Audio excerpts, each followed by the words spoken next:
Hi guys, this is Maria and Manos, and you're watching On the Couch with M&M. The show to help you build fun and profitable businesses.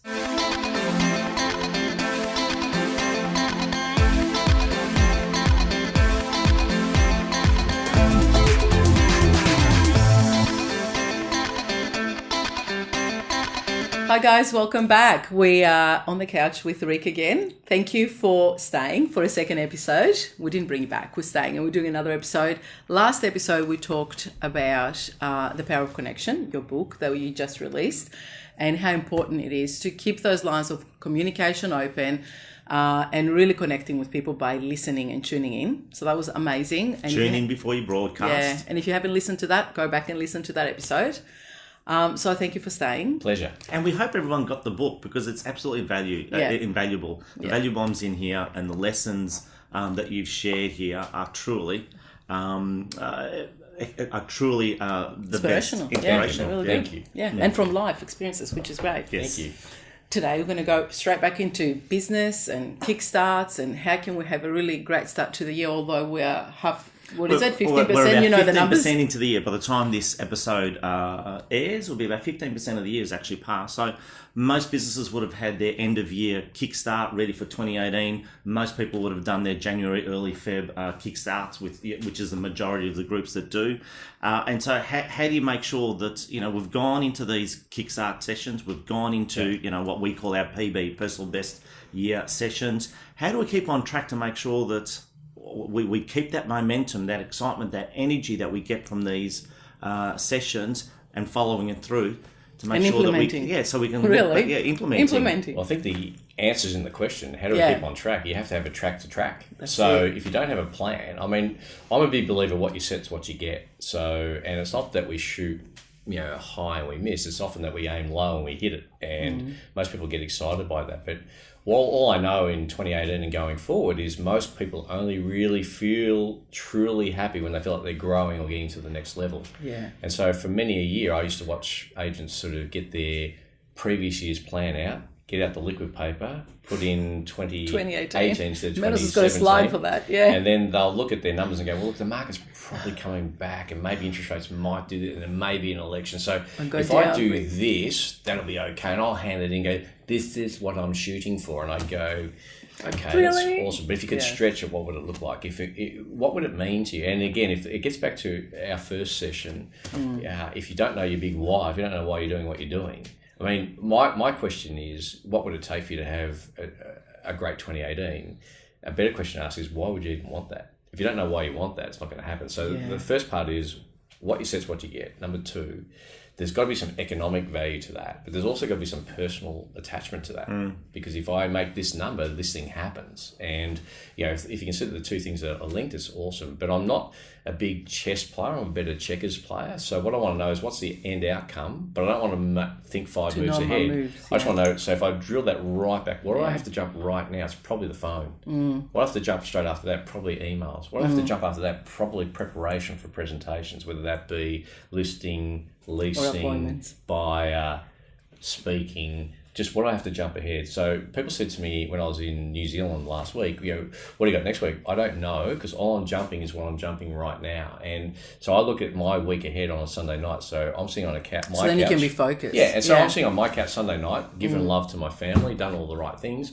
A post pops up on my Facebook feed from Manos around a pool saying, I read your book again. And I'm thinking, awesome. And then it's like, that starts me thinking, what does Monday look like for me now? What does Tuesday, and so forth? So I can tell you what I'm doing this week, but I couldn't tell you what I'm doing next week. But it's been put in play. It's been booked, it's been booked for you. But I don't look that far ahead. So I just jump what's ahead of me. And that's how I think you stay on track. Because you're going to you need a lot of short-term goals too to get you over the long-term challenges. And so you need little wins along the way. And so I just look for the little wins. Like this is a little win today. And, I met someone who I haven't seen for a long time later on this afternoon at 4:00. I got a coaching appointment at 1 1 o'clock now. It was 1:30. I go to an elite sports place in another hour's time. It's quite exciting for me to know what's ahead. Yeah. But let's not get too far ahead. So let's stay So sort you of can be present. focused. Yeah, It's really bringing it all back down to what we call our 3 magic numbers. So if you're a sales agent, and this is outside of a business owner, but from a sales agent point of view, what are your 3 magic numbers per month?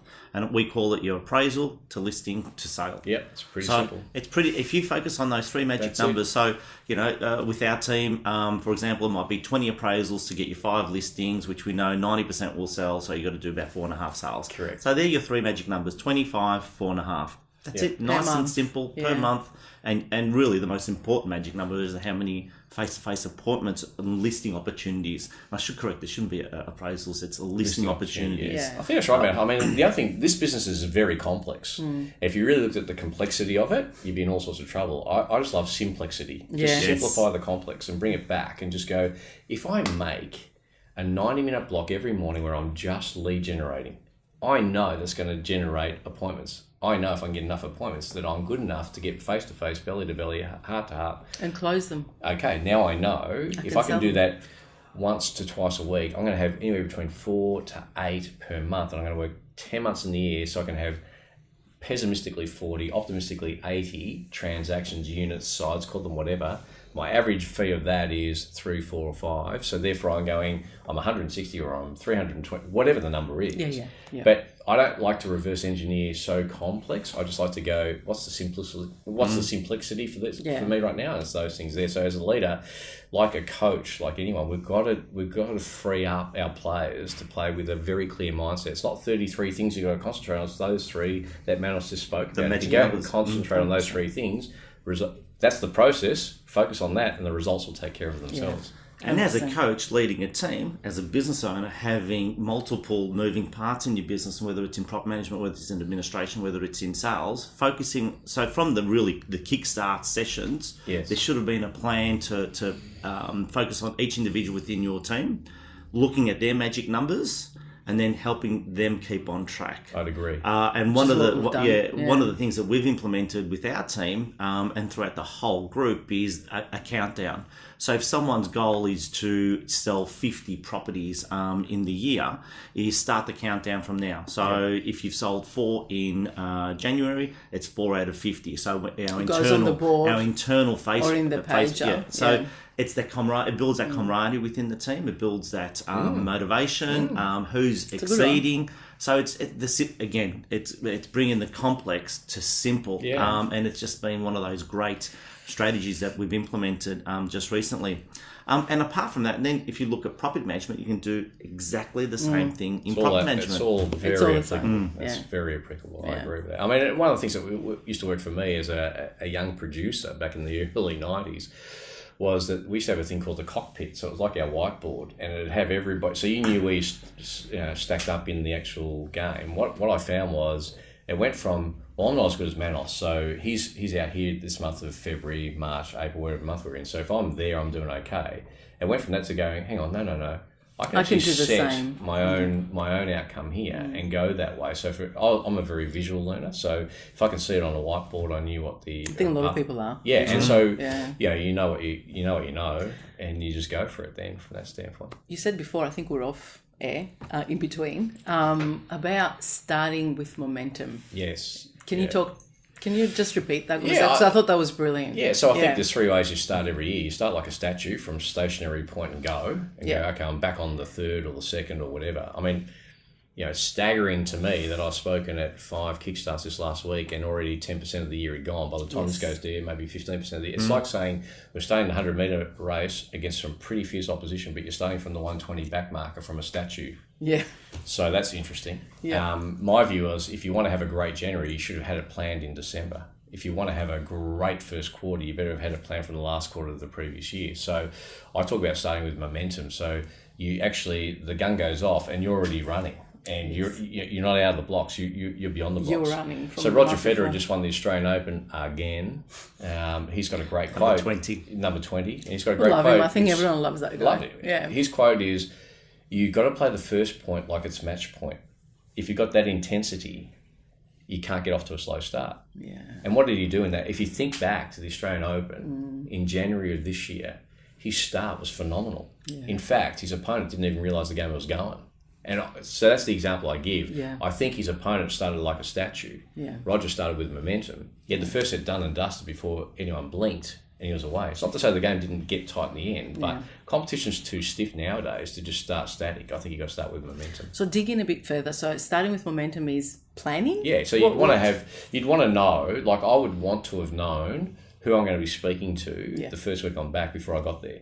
And I'd booked your appointments, send your letters. Yeah. And I would have sent a note before that. I would have said, hey Manos, hey Maria, looking forward to seeing you on this day of this month. Have a great Christmas in the meantime. And I've got to tell you, always having something to look forward to is a great start to a new year. What a great opportunity to look forward to seeing you guys with a hug on this date. So it would start me thinking that sort of way as well. And so I'm a big one in thinking ahead. So Jim Rohn, my mentor, used to say, if you want to have a great week, plan it the week before. If you want to have a great month, plan it the month before. If you want to have a great quarter, and he says, you're smart enough to work this formula out from here, I reckon. If you want to have a great year, plan it the year before. And I think that's right. Yeah, it is. 100%. So it's momentum city.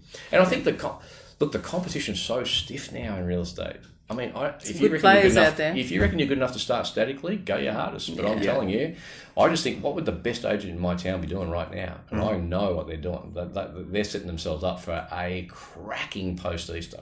I know they are. So, I've got to if I want to compete with them. Yeah, that's right. Yeah, it's simple. Exactly. It's not enough to set it from December. Every quarter you've got to analyse and knowing where you want to go. And the number one challenge around Australia, and I haven't been to every state this year yet, but I've been North Island, South Island, New Zealand. I've been sort of in 4 states, so I haven't been to Darwin. I can tell you that volume is the key at the moment because clients are shrinking.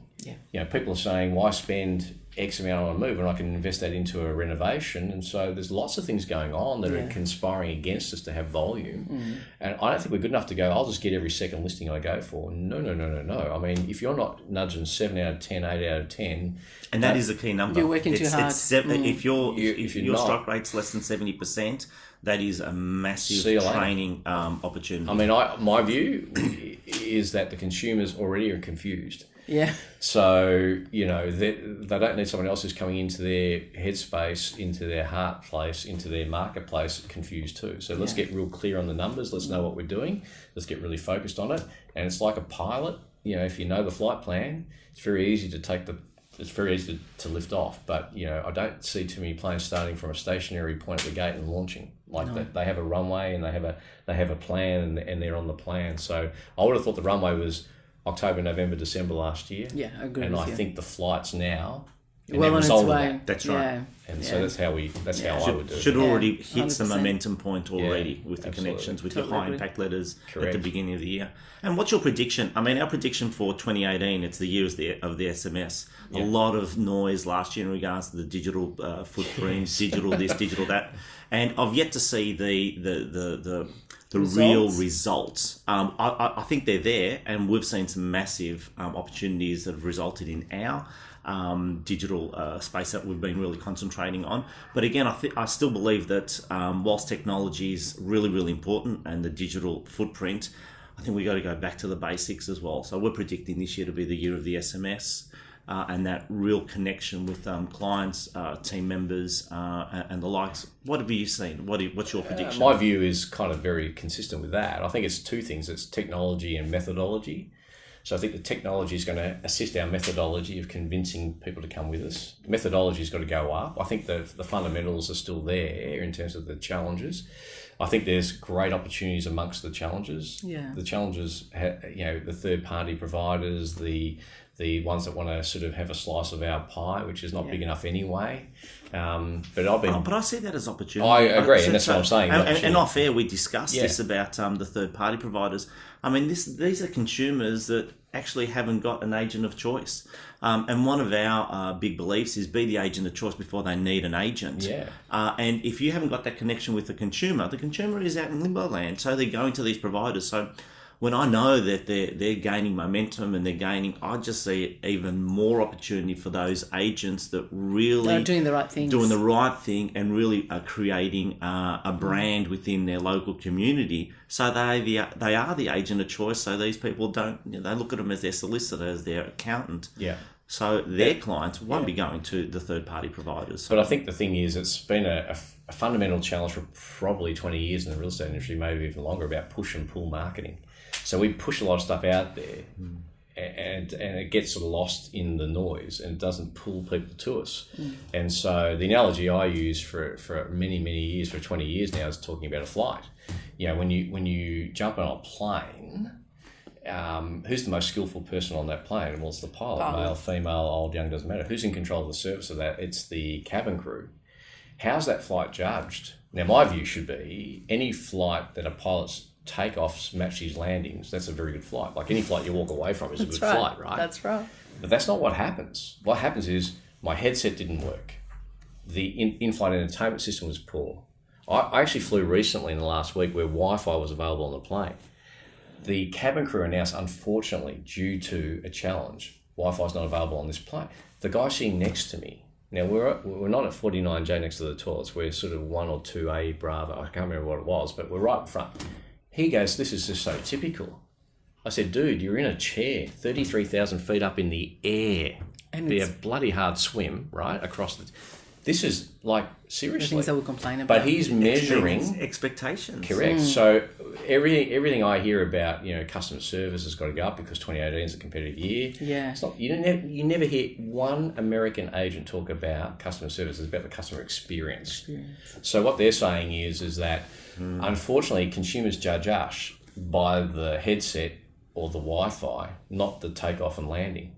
Yet the most skillful thing we do is the negotiation. Yes. And so, but here's the challenge: we don't know how to define ourselves as a real estate. If I polled everyone watching this now, hands of those who think we're in the service industry, a lot of hands would go up. Hands of those who think we're in the skills sector, some hands would go up too. The reality is, this is where our 15 grand comes from, but they're judging us on the bunch of flowers. Yes. Or the box of chocolates. Yeah. Or how we approach their open home. Or do we send them the SMS on a Saturday night after 5 opens, 3 auctions, and we're flaking out on the couch? Do we take 30 seconds more just to send them a note and say, hey, we sold 4 properties today, yours wasn't one of them, don't give up because we haven't. They measure that more than the fact that they might have heard us negotiating with the buyer. They wanted $1 million. They heard us get the buyer up $1,035,000, which means their 15's covered in our 30-second conversation that they overheard. They know we could have sold them for $1 million, but they saw us get 35, so they saw an extra 20 in their pocket they could never have got. Do they value that as much as the bottle of champagne or the flowers? I don't know. They do when you communicate it with them. Well, that's the message. And I think that's the thing that we forget to do, salespeople. Like, we do all this work in the background, but our vendors don't know about it. That's it. If you communicate everything that you do, then they appreciate it. They will see it as important. You know what I mean? Skills versus service. But one of the things I used to do for many a year, I used to negotiate privately because I didn't want them to all hear each other. Yeah. Actually, it's really cool to have a buyer online, yes, loudspeaker with the owner there going. It gives the vendor a different reality. And you say, Mr. and Mrs. Buyer, just to let you know, I'm with the sellers. They can hear the conversation. Yes. And they change dramatically. Oh, hi, we love your home. Yeah. And they love your offer, but not enough. Yeah. So I just need to know, do I definitely have your best at $1 million? Oh, how much more do they want? Well, it's not about how much more they want. It's how much more other buyers are prepared to pay, because they're not going to buy their own home back. So you got a brochure. 3 other buyers have got a brochure. Someone else might get the keys. My question to you is, if you'd found it had gone for 10 grand more, how would you feel? If they see you doing that, they go, wow, this is a little... So maybe the flowers weren't that important. No. Now we've just seen this. Yeah. So I think that the 3 challenges, number 1, methodology has to improve. So I think our ability to negotiate in front shows our skill set. Number 2, we've got to be aware of this service versus skills situation, because if an average fee is 15, 20 grand, you got to ask yourself, when was the last time I paid $15,000 for a service? And the answer is you don't. But you pay a surgeon 15 grand to keep you alive. You'll pay a lawyer 15 grand to keep you out of jail. I'll pay my accountant 15 grand before I donate $1 extra to Malcolm Turnbull. But I'm not going to those places for their service, because the service is pretty ordinary, if the truth be known. Yeah. But I'm going there for the skill. Yeah. But we're our own worst enemy there, because we've set this business up to be a service industry when we should be in the skills sector. Yeah. And my son, who's just got a visa to work in America in real estate, they don't care how good his service mentality is. They say, what skills are you bringing to the American marketplace that we don't already have? So he had to talk about the auction system, which they're not very big on over there. And that got him through. So it's interesting, when an immigrant comes to our country, we're asking, could you deliver a bottle of champagne? The answer is yes, we know that. Could you add some value to our organisation, our company, our country, with some skills? That's the only question I'm asking when I'm recruiting quality people in 2018. Talented individuals will get a job anywhere. So true. But what we need them to do is we want them to be attracted to our culture, because talent joins cultures. They do. And then we give them a chance to fly around a game plan that we've set for them. We're the A380 or we're the whatever plane we need to be. We'd like to think we're a Dreamliner. We're a Dreamliner, and better meals, better movies. But what they set's what they get. Typically, methodology and technology is important, and the third part of that equation is: do you want to be known as a skilled operator or a service provider? And they're very important. They're all important. Yeah. Awesome. That's really well put. said. Yeah. There we go. Do we dance like The Ellen master, now? can we? Did you want to do that? No, I don't. No, they don't want to Because see we that. can if you want. No. They don't want to see that. But no Fast Five. Thank We God. can we can start putting the bloopers at the end of every show. Yes, that's I think so that would true. be a good idea. I'm no longer one take Rick based on that. No. No. Well, we did today. Thank you so much. My pleasure. Great value, as we always. love having you here, whether it's on the couch or whether it's with our team or whether we see you in the training rooms out there in the field. So thank you for joining us once more, viewers. Thank you once more for listening in. And we'd love your feedback and comments below. So if you've got an opportunity to do that, please connect with Rick. Please go out there. Invaluable, absolutely invaluable to get the power of connection. A really good friend of ours. Thank you so much again. Can I actually, sorry, I'm going to interrupt. We were going to plug an event that you're going to be yes, speaking at, yes. and I just remembered. And, it's always about continuous learning, and especially for leaders. And the content of this event is going to be amazing, and you'll be speaking. So can you tell us a little bit about it, and then we'll put all the details as well. Yeah, so it's an event run by a mutual friend of ours, the beautiful Tanja Jones. Yes. And Tanja has taken the findings of a very detailed survey by CoreLogic as to what it takes to have a sustainable work-life balance in the real estate industry as leaders, which is critical. And it's stuff, to be brutally honest, that I didn't need that study to reinforce it to me, because I've understood it for a long time. Yeah. It just basically says this business isn't our life, it just funds our lifestyle. Yeah. And there's some key pillars. If you follow these key pillars, your real estate practice will continue to provide you with a profitable outcome, Yes. but not at the cost of your private sort of life. Your health, your family, your relationships. Exactly. And so the speakers, when I look at that lineup of speakers, it's worth going to alone for that. And, my session will be very, very small in relation to what's on offer there, but it's a great value exchange. It's a great event. Yeah, so all the details will be at the bottom. Yes, and we'll do that again. 26th and 27th of March, We'll still I be in believe. Greece. I don't think that far ahead, but I think it is. Yeah, it is. Sounds about right. Yeah, it's And, I think we just missed it because we're just coming back the States from of Leadership. Greece. We're Yeah. going to be away at that time, but So thank you. Thank you. Pleasure. And Thank you once we will again. put those details down the bottom. Thanks, guys. Thank you, guys.